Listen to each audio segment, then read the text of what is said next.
আসসালামু আলাইকুম ওরহমতুল্লাহি ওবরাকাতুহ। সুপ্রিয় দর্শকবৃন্দ, আশা করি আল্লাহর অশেষ রহমত ও মেহেরবানিতে আপনারা সকলেই ভালো আছেন। বন্ধুরা, আজকে আমি আপনাদের সাথে পবিত্র মাহে রমাদানের মহিমা নিয়ে একটি কাহিনী শেয়ার করব। তাহলে চলুন দেরি না করে শুরু করি। কল্পনা করুন এমন এক রাতের কথা, যখন আকাশের দরজাগুলো এক এক করে খুলে যায়, যখন জান্নাতের সুঘ্রাণ পৃথিবীর বাতাসে মিশে যায় আর জাহান্নামের উত্তপ্ত দুয়ারগুলো বন্ধ করে দেওয়া হয় শিকল দিয়ে। আপনি কি প্রস্তুত সেই পরম বন্ধুর সাথে দেখা করতে, যিনি আপনার সারা বছরের পাপ ধুয়ে দিতে আজ আপনার দরজায় কড়া নাড়ছেন? সেই বন্ধু আর কেউ নয়, পবিত্র মাহে রমাদান। শহরের কোলাহল ছাপিয়ে যখন দূরের মসজিদের মিনার থেকে মাগরিবের আজান ভেসে আসে, তখন আকাশের এক কোণে এক ফালি রূপালী বাঁকা চাঁদ উকি দেয়। এই চাঁদটি অন্য 10টা চাঁদের মতো নয়। এই চাঁদটি বয়ে আনে ক্ষমার বার্তা। এই চাঁদটি বয়ে আনে মুক্তির সংবাদ। আবির জানালা দিয়ে সেই চাঁদের দিকে তাকিয়েছিল। তার চোখে এক অদ্ভুত তৃপ্তি। আমরা সারা বছর কত কিসের পেছনে ছুটি না, টাকা, খ্যাতি, সাফল্য, অথচ দিন শেষে আমাদের আত্মাটা তৃষ্ণার্ত থাকে একটুখানি প্রশান্তির জন্য। আবির ভাবছিল গত 11টা মাস সে কতটা অবহেলায় কাটিয়েছে, কত নামাজ কাজা হয়েছে, কতবার মানুষের মনে কষ্ট দিয়েছে। কিন্তু আল্লাহ কত দয়ালু, তিনি আবারও তাকে সুযোগ দিয়েছেন নিজের আত্মাকে পবিত্র করার। রমাদানের প্রথম রাতটা যেন এক জাদুকরী রাত। চারপাশের বাতাসে এক অদ্ভুত নিস্তব্ধতা, এক পবিত্র শান্তি। মা যখন জায়নামাজে বসে তসবি পড়ছিলেন, তখন তার চোখের কোণে এক ফোঁটা জল চিকচিক করছিল। সেই জল আর কিছুর নয়, আনন্দের। কারণ দয়াময় আল্লাহ আবারও তাকে সুস্থ রেখেছেন এই মহিমান্বিত মাসটি পাওয়ার জন্য। রামাদানের ফজিলত কেন এত বেশি? কারণ এই মাসেই পবিত্র কুরআন নাজিল হয়েছে। এটি কেবল না খেয়ে থাকার মাস নয়, এটি হল নিজের কুপ্রবৃত্তিকে নিয়ন্ত্রণ করার মাস। প্রতিটি সেকেন্ড, প্রতিটি মিনিট এখানে মুক্তার চেয়েও দামি। নবী করিম সাল্লাল্লাহু আলাইহি ওয়াসাল্লাম বলেছেন, যে ব্যক্তি ঈমানের সাথে এবং সাওয়াবের আশায় রামাদানের রোজা রাখে, তার পূর্ববর্তী সকল গুনাহ ক্ষমা করে দেওয়া হয়। একবার ভাবুন তো, আমাদের জীবনের ডায়েরিটা যদি কালো কালিতে ভরে গিয়ে থাকে, তবে এই রামাদান হল সেই সাদা ইরেজার, যা দিয়ে আমরা সব মুছে নতুন করে শুরু করতে পারি। সাহারি খাওয়ার সেই নিঝুম রাত, যখন সবাই ঘুমিয়ে থাকে, শুধু বান্দা আর তার স্রষ্টার মধ্যে এক গোপন কথোপকথন চলে। সেই মুহূর্তগুলো কতটা মায়াবী হতে পারে, তা কি আমরা কখনো অনুভব করেছি? আবির সিজদায় গিয়ে ডুকরে কেঁদে উঠল। সে অনুভব করল তার হৃদয়ের উপর জমে থাকা পাথরগুলো এক এক করে সরে যাচ্ছে। রমাদান মানেই তো ফিরে আসা, পথহারা পথিকের নিজের ঘরে ফিরে আসা। আমাদের আসল ঘর তো আল্লাহর আনুগত্যে। আবির যখন প্রথম দিনের সাহারি খেতে বসল, চারপাশটা একদম নিঝুম। শুধু দূরে কোথাও একটা রাতজাগা পাখি ডাকছে। টেবিলের ওপর রাখা গরম ভাতের ধোঁয়া আর মায়ের হাতের মমতায় মাখানো তরকারি, সবকিছুতেই যেন এক অন্যরকম বরকত। হঠাৎ আবিরের মনে হল, এই যে আমরা সারা রাত ঘুমিয়ে শেষ রাতে উঠি, এটা কি শুধু খাবারের জন্য? না, মোটেও না। এই সময়টা হল পরম করুণাময় আল্লাহর সাথে চুপি চুপি কথা বলার শ্রেষ্ঠ সময়।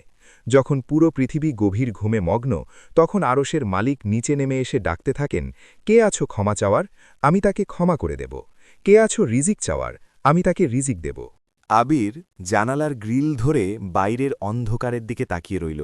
তার মনে হল এই রহমতের দিনগুলো যেন এক তপ্ত মরুভূমিতে এক পশলা বৃষ্টির মতো। আমাদের হৃদয়গুলো গুনাহ করতে করতে পাথরের মতো শক্ত হয়ে গিয়েছিল। সেই শক্ত জমিনকে নরম করতেই এই 10টি দিনের আগমন। প্রতিটি রোজার দিন যখন দুপুরের তপ্ত রোদে গলা শুকিয়ে কাঠ হয়ে যায়, তখন সেই তৃষ্ণা আমাদের মনে করিয়ে দেয় দুনিয়ার তুচ্ছতাকে। আমরা বুঝতে পারি এক গ্লাস পানির দাম কত বেশি। কিন্তু এই কষ্টটা বৃথা নয়। আল্লাহ বলেছেন, রোজাদারের মুখের দুর্গন্ধ আল্লাহর কাছে মেস্ক আম্বরের চেয়েও বেশি সুগন্ধি। ভাবুন একবার, সৃষ্টির স্রষ্টা আপনার কষ্টের মূল্যায়ন কিভাবে করছেন। ইফতারের ঠিক আগের মুহূর্তগুলো যেন এক স্বর্গীয় দৃশ্য। দস্তরখানের সামনে সবাই বসে আছে, সামনে খাবার, কিন্তু কেউ হাত বাড়াচ্ছে না। সবাই অপেক্ষা করছে কেবল একজনের আদেশের জন্য। এই যে অনুশাসন, এই যে ধৈর্য, এটাই তো রমাদানের শিক্ষা। আবির দেখল তার বাবা দুহাত তুলে মোনাজাত করছেন। বাবার কাঁপা কাঁপা ঠোঁট আর চোখের কোণে জমে থাকা জল তাকে ভাবিনে তুলল। বাবা হয়তো তার সন্তানদের জন্য রহমত চাচ্ছেন, হয়তো নিজের জীবনের ফেলে আসা দিনগুলোর জন্য ক্ষমা চাইছেন। রহমতের এই 10টি দিনগুলায় প্রতিটি ভালো কাজের সওয়াব 70 গুণ বাড়িয়ে দেওয়া হয়। আপনি যদি একজনকে এক ঢোক পানি দিয়েও ইফতার করান তবে আপনিও সেই রোজাদারের সমান সওয়াব পাবেন। এটাই তো ইসলামের সৌন্দর্য, ভালোবাসা আর ভ্রাতৃত্বের এক অনন্য মিলনমেলা। আবির অনুভব করল তার ভেতরে এক অদ্ভুত পরিবর্তন আসছে। আগে যে ছোটখাটো বিষয় সে বেগে যেত, এখন সেখানে কাজ করছে এক অসীম ধৈর্য। রমাদান কেবল পেটকে ক্ষুধার্ত রাখে না, এটি মানুষের অহংকারকে ভেঙে চুরমার করে দেয়। রহমতের এই ডালি নিয়ে আসা দিনগুলো খুব দ্রুত ফুরিয়ে যায়। আবির বুঝতে পারছে সময়টা বড্ড অল্প। তাকে আরও বেশি করে আল্লাহর কাছে হাত পাততে হবে। রাতের তারাবিহের নামাজে যখন ইমাম সাহেবের সুললিত কণ্ঠে কুরআনের আয়াতগুলো ভেসে আসে, তখন মনে হয় যেন জান্নাতের বাগান থেকে কোনো সুর ভেসে আসছে। প্রতিটি সিজদায় আবির নিজের সবটুকু উজাড় করে দিচ্ছে। সে জানে এই রহমতের সুশীতল ছায়া যদি সে হেলায় হারায়, তবে তার চেয়ে হতভাগা আর কেউ নেই। রহমতের এই 10টি দিন আমাদের শিখিয়ে দিয়ে যায় দয়া করতে, ভালোবাসতে আর নিজেকে চিনতে। কিন্তু যাত্রা তো কেবল শুরু। রহমতের এই দরজা পার হয়ে যখন আমরা মাগফিরাতের বা ক্ষমার দশে পা দেব, তখন আমাদের লড়াইটা হবে আরও কঠিন, আরও গভীর। কারণ সামনে অপেক্ষা করছে সেই দিনগুলো যেখানে আল্লাহ পাইকারি হারে বান্দাদের গুনাহ মাফ করে দেবেন। আবিরের চোখে এখন আর ঘুমের ঘোর নেই। তার চোখে এখন কেবলই এক অদম্য তৃষ্ণা, আল্লাহর ভালোবাসা পাওয়ার তৃষ্ণা। রহমতের এই শীতলতা কি তার জীবনের তপ্ত গুনাহগুলো ধুয়ে মুছে দিতে পারবে? মাগফিরাতের সেই দিনগুলো কি তার জন্য মুক্তির বার্তা নিয়ে আসবে? রহমতের 10টি দিন যেন চোখের পলকে ফুরিয়ে গেল। আবির অনুভব করল সময়ের চাকা বড্ড দ্রুত ঘোরে। যখন সে ক্যালেন্ডারের পাতায় হাত রাখল, দেখল রমাদানের 11তম দিন শুরু হয়ে গেছে। এই সেই সময় যাকে বলা হয় মাগফিরাত বা ক্ষমার দশক। রাতের শেষ প্রহরে যখন আবির জায়নামাজে দাঁড়াল, তখন তার মনের কোণে এক পুরনো স্মৃতি ভেসে উঠল। 1 বছর আগের কথা। সে কত বড় একটা ভুল করেছিল, কত মানুষের মনে কষ্ট দিয়েছিল। সেই ভুলের বোঝাটা এতদিন তার বুকের উপর পাথরের মতো চেপেছিল। আজ এই মাগফিরাতের রাতে সে নিজেকে আর সামলাতে পারল না। সে ভাবল, আমি কি আদৌ ক্ষমার যোগ্য? আমার মতো এত গুনাহগার কি আল্লাহর দয়া পেতে পারি? ঠিক তখনই তার কানে ভেসে এলো সেই আয়াত, লা তাকনাতু মির রাহমাতিল্লাহ, আল্লাহর রহমত থেকে নিরাশ হয়ো না। আবিরের চোখে জল চলে এলো। সে বুঝতে পারল এই মাগফিরাতের 10 দিন হল সেই পরম সুযোগ যখন আল্লাহ তার বান্দাদের দিকে 2 হাত বাড়িয়ে দেন। আবিরের মা যখন পাশের ঘরে কোরআন তিলাওয়াত করছিলেন, সুরটা যেন বাতাসের সাথে মিশে আবিরের হৃদয়ে তীরের মতো বিঁধছিল। মাগফিরাত মানে তো কেবল মুখে আস্তাগফিরুল্লাহ বলা নয়, মাগফিরাত মানে হল মনের গভীর থেকে অনুতপ্ত হওয়া। এই 10 দিন হল নিজের পাপের ডায়েরিটা আল্লাহর সামনে খুলে ধরার সময়। আবির দেখল পাড়ার সেই বৃদ্ধ লোকটা, যিনি সারা বছর ঠিকমতো মসজিদে আসতেন না, তিনিও আজ প্রথম কাতারে বসে কাঁদছেন। এই কান্নার ভাষা কি আমরা বুঝি? এটা হলো মুক্তির কান্না। একজন অপরাধী যখন বুঝতে পারে তার বিচারক নিজেই তাকে মাফ করার জন্য উন্মুখ হয়ে আছেন, তখন সেই অপরাধীর চোখে জল ছাড়া আর কিচ্ছুই থাকে না। শহরের রাস্তাগুলো এখন অনেকটা শান্ত। ইফতারের পর যখন মানুষ তারাবির জন্য বের হয়, তখন প্রতিটি মুখেই যেন এক তওবার ছাপ। আবির প্রতিদিন মসজিদে যাওয়ার সময় ভাবত, এই যে শত শত মানুষ একসাথে সিজদায় লুটিয়ে পড়ছে, তারা সবাই তো কিছু না কিছু চাচ্ছে। কেউ হয়তো রিজিক চাচ্ছে, কেউ সুস্বাস্থ্য, কিন্তু আসল চাওয়াটা তো হলো পরকালে মুক্তি। মাগফিরাতের এই দিনগুলোতে প্রতিটি সিজদা যেন দীর্ঘতর হচ্ছে। আবির যখন কপাল মাটিতে রাখল, সে অনুভব করল তার ভেতরের সব অহংকার, সব ঘৃণা ধুয়ে যাচ্ছে। সে বুঝতে পারল ক্ষমা করা কত কঠিন, কিন্তু ক্ষমা পাওয়া কত সহজ যদি সেটা আল্লাহর কাছে হয়। সে মনে মনে স্থির করল, যাদের সাথে তার শত্রুতা ছিল, যাদের সাথে এসে কথা বলা বন্ধ করেছিল, আজই তাদের সবাইকে ক্ষমা করে দেবে।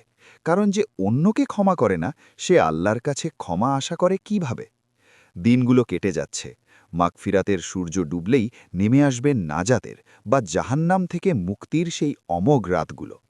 আবির এখন এক অন্য মানুষ। তার কথা বলায় নম্রতা এসেছে, তার চোখে এক স্নিগ্ধ আলো ফুটে উঠেছে। কিন্তু তার মনে এক অজানা ভয়, এই মাগফিরাতের দিনগুলো যদি চলে যায় আর সে যদি ক্ষমা না পায়।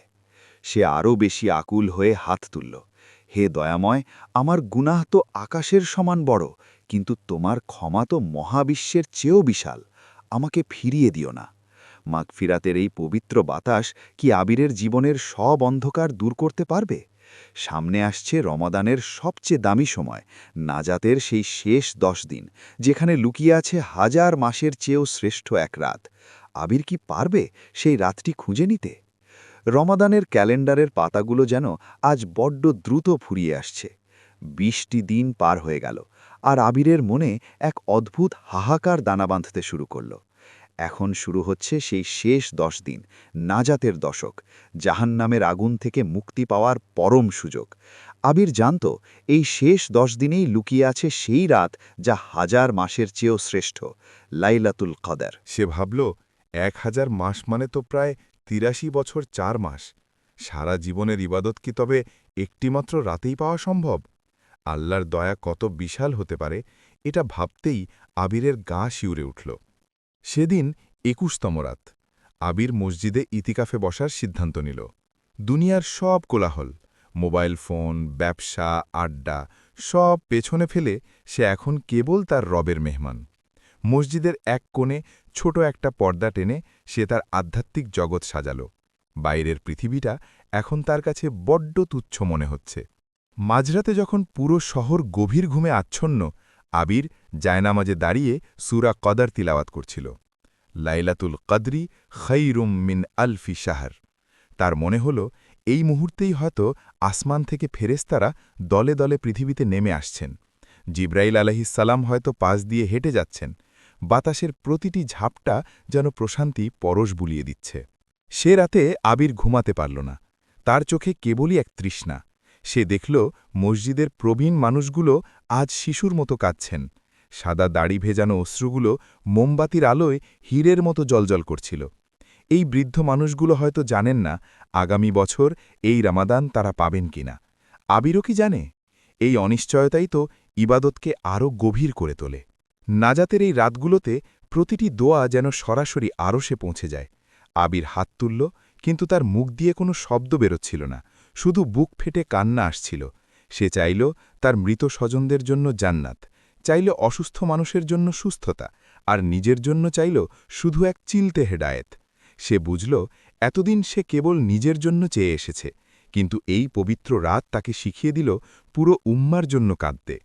সেহরির সময় যখন হালকা কুয়াশা আর চাঁদের আলো মিলেমিশে একাকার হয়ে যায়, তখন আবিরের মনে হল সে যেন এক নতুন জন্ম লাভ করছে। তার ভেতরের সব কালিমা ধুয়ে মুছে সাফ হয়ে গেছে। সে অনুভব করল জাহান্নামের সেই ভয়ঙ্কর আগুন থেকে মুক্তির সিলমোহর হয়তো এখনই তার নসিবে লেগে যাচ্ছে। লাইলাতুল কদরের সন্ধানে সে প্রতিটি বিজোড় রাত 21, 23, 25, 27 আর 29 জেগে কাটাতে লাগল। প্রতিটি রাতই যেন আগের চেয়ে বেশি সুন্দর, প্রতিটি মোনাজাত যেন আগের চেয়ে বেশি করুণ। আবির বুঝতে পারল রমাদান আমাদের শুধু ধৈর্য শেখায় না, এটি আমাদের শেখায় কিভাবে আল্লাহর প্রেমে পাগল হতে হয়। কিন্তু সময় তো কারো জন্য থেমে থাকে না। 27তম রাত পার হওয়ার পর আবিরের মনে এক বিষণ্ণতা ভর করল। তার মনে হল প্রিয় কোনো বন্ধু বুঝি বিদায় নিতে তৈরি হচ্ছে। এই যে সারা রাত জেগে থাকা, এই যে ইফতারের আনন্দ, এই যে তারাবিহের সুর, এসব কি তবে শেষ হয়ে যাবে? আবির মসজিদের মিনার থেকে আসা শেষ দশকের সেই আবেগঘন আজান শুনছিল। তার মন বলছে মুক্তি হয়তো খুব কাছে, কিন্তু সেই মুক্তির স্বাদ কি সে সারা জীবন ধরে রাখতে পারবে, নাকি রামাদান চলে গেলেই সে আবার পুরনো অন্ধকারে হারিয়ে যাবে? রামাদানের 29 বা 30তম দিন। আকাশের কোণে আজ সবাই খুঁজছে সেই সরু সুতোর মতো চাঁদটিকে, কিন্তু আবিরের মন আজ বড্ড ভারাক্রান্ত। সবাই যখন ঈদের আনন্দে আত্মহারা, আবির তখন মসজিদের এক কোণে জায়নামাজ আঁকড়ে ধরে বসে আছে। তার মনে হচ্ছে তার ঘর থেকে সবচাইতে প্রিয় মেহমানটি আজ বিদায় নিচ্ছে। যেই রামাদান গত 1 মাস ধরে তাকে আগলে রেখেছিল, যেই রামাদান তাকে শিখিয়েছিল কিভাবে চোখের জল ফেলতে হয়, সেই রামাদান আজ চলে যাচ্ছে। আবির ভাবল, হায়, কাল থেকে কি আর সেই সেহরির বরকতময় ডাক শোনা যাবে? কাল থেকে কি ইফতারের সেই পবিত্র অপেক্ষা থাকবে? শয়তান কি আবার আমায় কবজা করে ফেলবে? সূর্যটা যখন দিগন্তে ডুবে গেল আর মসজিদের মাইক থেকে ঘোষণা এলো আগামীকাল পবিত্র ঈদুল ফিতর, তখন চারদিকে আনন্দের শোরগোল পড়ে গেল। কিন্তু আবিরের চোখে তখন শ্রাবণের মেঘ। সে আকাশের দিকে তাকিয়ে মনে মনে বলল, হে আল্লাহ, এই 1 মাসে আমি যা করেছি তা কি তুমি কবুল করেছ? আমার ভাঙা হৃদয়ের তওবা কি আরশে পৌঁছেছে? আমরা কত অদ্ভুত তাই না? পুরো মাস জুড়ে আমরা ইবাদত করি, দান সাদকা করি, কিন্তু রামাদান চলে গেলেই আবার সেই পুরনো গুনাহের সাগরে ডুবে যাই। আবির বুঝতে পারল, রামাদান আমাদের শুধু ৩০ দিনের জন্য বদলাতে আসেনি, সে এসেছিল আমাদের পুরো জীবনটাকে বদলানোর নকশা নিয়ে। ওগো আমার দয়াময় রব, আমরা তো বড্ড গুনহেগার। আমরা তো জানি না আগামী বছর এই রমাদান আমাদের নসিবে আর জুটবে কিনা। আমাদের কত আপনজন গত বছর আমাদের সাথে ইফতার করেছিল, আজ তারা মাটির নিচে অন্ধকার কবরে। আগামী বছর হয়তো আমাদের নামটাও সেই কবরের তালিকায় থাকবে। হে আল্লাহ, এই যে ১ মাস আমরা তৃষ্ণার্ত থাকলাম, এই যে ১ মাস আমরা তোমার প্রেমে রাত জাগলাম, আমাদের এই সামান্য চেষ্টাটুকু তুমি ফিরিয়ে দিও না। আমাদের নামগুলো যেন জাহান্নামের সেই ভয়ঙ্কর আগুনের তালিকা থেকে কেটে দেওয়া হয়। আমাদের হৃদয়গুলোকে তুমি এমনভাবে গড়ে দাও যেন রমাদান চলে গেলেও আমাদের ভেতরের মুমিন সত্তাটা মরে না যায়। বিদায় মাহে রমদান, বিদায় রহমতের মাস। তুমি আমাদের ক্ষমার মুক্তির সুসংবাদ দিয়ে গেলে, কিন্তু আমাদের ছেলে চলে যাচ্ছ। আমরা কি পারবো তোমার দেওয়া শিক্ষা সারা জীবন মনে রাখতে? হে আল্লাহ, আমাদের তুমি কবুল করে নাও। আমাদের শেষ নিঃশ্বাস যেন তোমার সন্তুষ্টির উপর হয়। আমিন।